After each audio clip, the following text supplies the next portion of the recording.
I'm Prince Silly here with another Transgirl CNC, where we talk about comics, cartoons, and other awesome nerd shit. So, as you can tell kind of by the title, we're having a change of plans today. I did say we would be talking about Sword Art Online Ordnance Scale, but as you know in the main video, we do a thing called Things You Might Have Missed.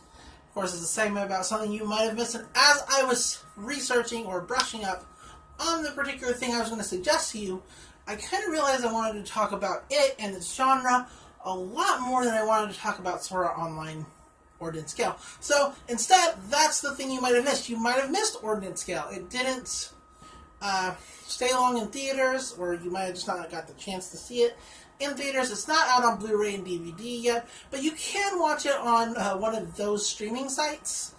That's what I did because I'm garbage like that, and whatever. But yeah, it's not bad. The current sub that I found of it was not the greatest sub, but you can still kind of tell what's going on, and, you know, context clues. They help if you pay attention. So, there's that. Definitely check it out, especially if you like Sword Art Online. I do know that that's a anime that really has the entire community divided. You either kind of love it or you hate it. There are those of us who are like, yeah, it's alright. That's me. But there's not a lot of us who are like that. It's really love or hate, and I don't know why. It's an okay series. Anyway, let's move on. Here's our topic. We're going to be talking about Magical Girl Spec Ops, Asuka, and the genre as a whole. If you've been watching this channel, or if you know me at all, you know that Magical Girl anime, magical manga, that's like my bread and butter. I love that. That's my favorite genre. I love magical girls. The idea of transforming into cute clothes and still fighting monsters and saving the day and being cute and kicking ass, that's everything I'm about. I know you're looking at me like, that's not your brand, but if it could be my brand, I would like it to be not important. Now, magical girls have been around for a while.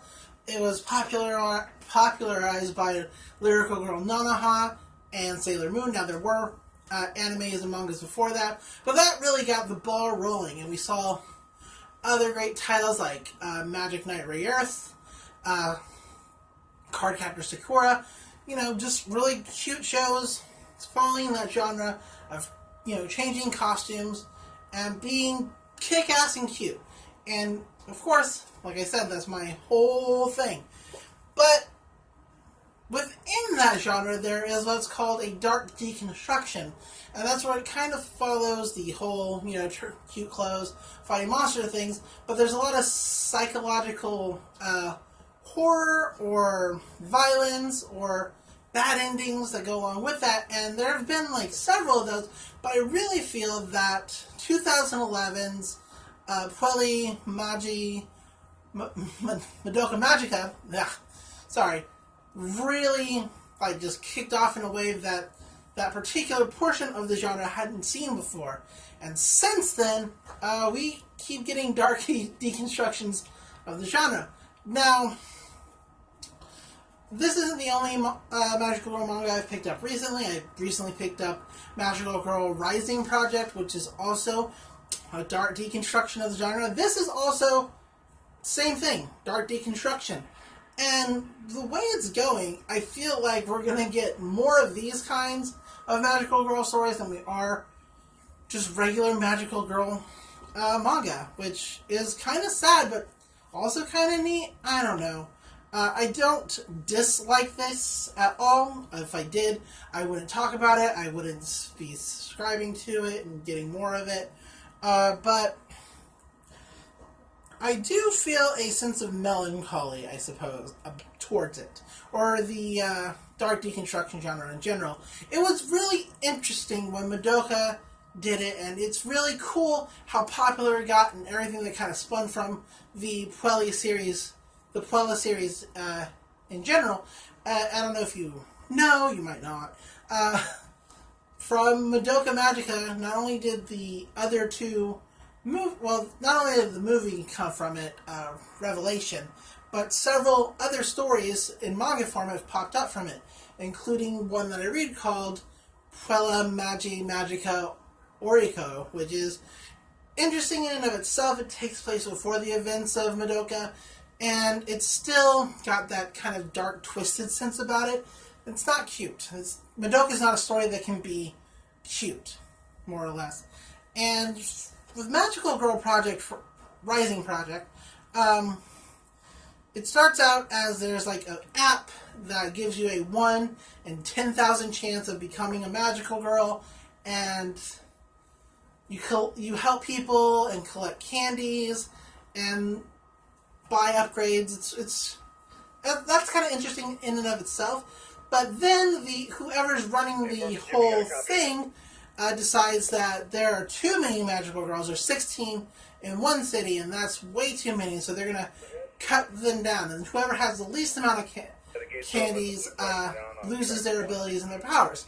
Now, everybody just thought that meant no longer being a magical girl, and then it turns out that if you don't make it, you die a horrible death. Really, really awful. Yikes. Okay, I suppose. So it becomes kind of a scramble for helping people, collecting candies, and then it turns out that you can steal candies from other magical girls, and then it leads to basically them getting into fights with each other to the death in order to survive. And it's really bloody and really sad, and it gives me weird feelings. And this is no different. I mean, it's definitely a different story. So this one is actually about a magical girl who, well, she is a magical girl, but she doesn't want to be because she's already done her fight. It takes place 3 years after the big cosmic event where aliens came to the planet and tried to take over humanity, and then magical girls fought back, and there was a huge war, and a lot of people died. Like, that's what the whole Dark Deconstruction is kind of about, is the actual damage that comes from magical girls and the fight in general.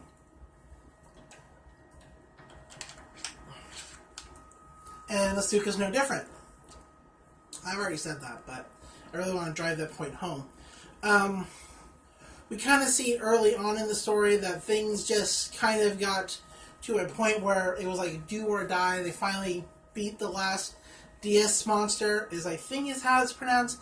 D-S-A-S. D-I-S-A-S. DS is how I pronounce that. And they try to just go on with their life. She doesn't want to be a magical girl anymore. She just wants to have kind of a normalish life. And we find that out. We find out the reason for that being is that because being a magical girl took everything from her. It took her friends. It took her parents. Like, literally, there are a few pages in here where she finds just like fragments of her parents in their home. Like a couple fingers and like an ear. And then she runs outside and sees a couple of the deists or monsters or aliens. And she's like, are my parents alive? And they're like, yes. She's like, do whatever. I don't care. Just, give them back to me. I'll do whatever you want. And they're like, oh, of course we're going to give them back. We're going to do it in pieces. And it shows a few panels of her getting like a box every week with new pieces of her parents until finally she gets their heads. And that like really sets her off into this whole revenge story. It's a revenge story. And then, that's what took place 3 years ago. This, like I mentioned, takes place after that. So she checks into a new high school, and she just wants to be average girl. She's always reading to keep her mind off of everything that's transpired because she lost magical girl friends fighting these creatures. They defeated them, they're gone, and she just wants to have this normal life. Well, her caretaker, who's like her foster father, who she doesn't live with, because he reminds her of what happened, just being around. He's also some kind of military guy, and he's asking her to come join a special magic defense force because, she was the leader of the Legendary Five, as they were called. Because, as they were called, and she wants nothing to do with it at all. She actually manages to make friends, which is great because she's totally broken. In many ways, she's a broken character. And she's starting to feel normal, but then things happen. Totally happen. And she has to don her costume again to save one of her new friends.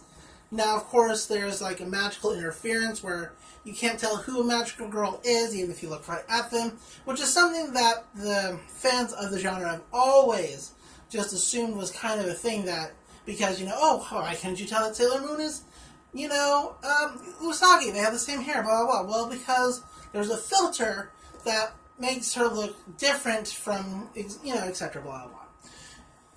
More or less. I don't need to explain it much further than that. But,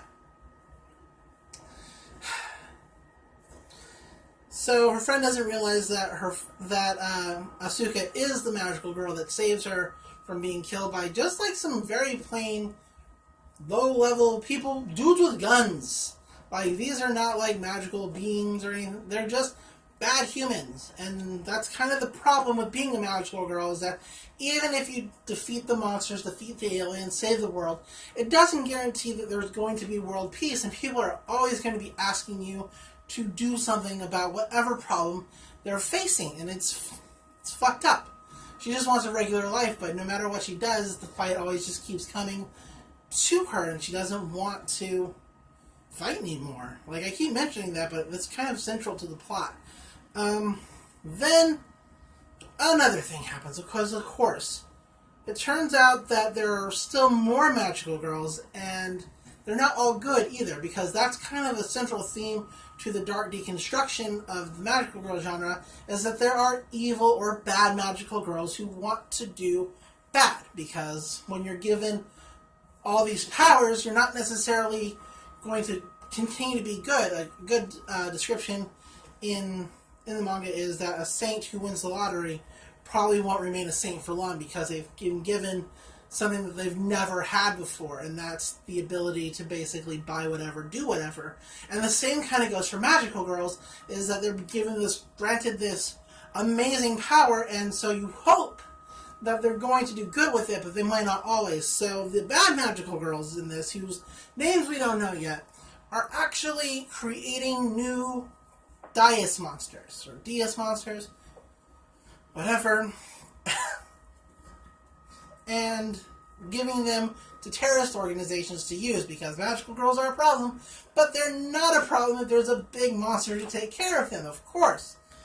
And so that really makes Asuka have to kind of get into gear, and that's kind of the whole story of the manga. Now, there is another magical girl named Mia Cyrus.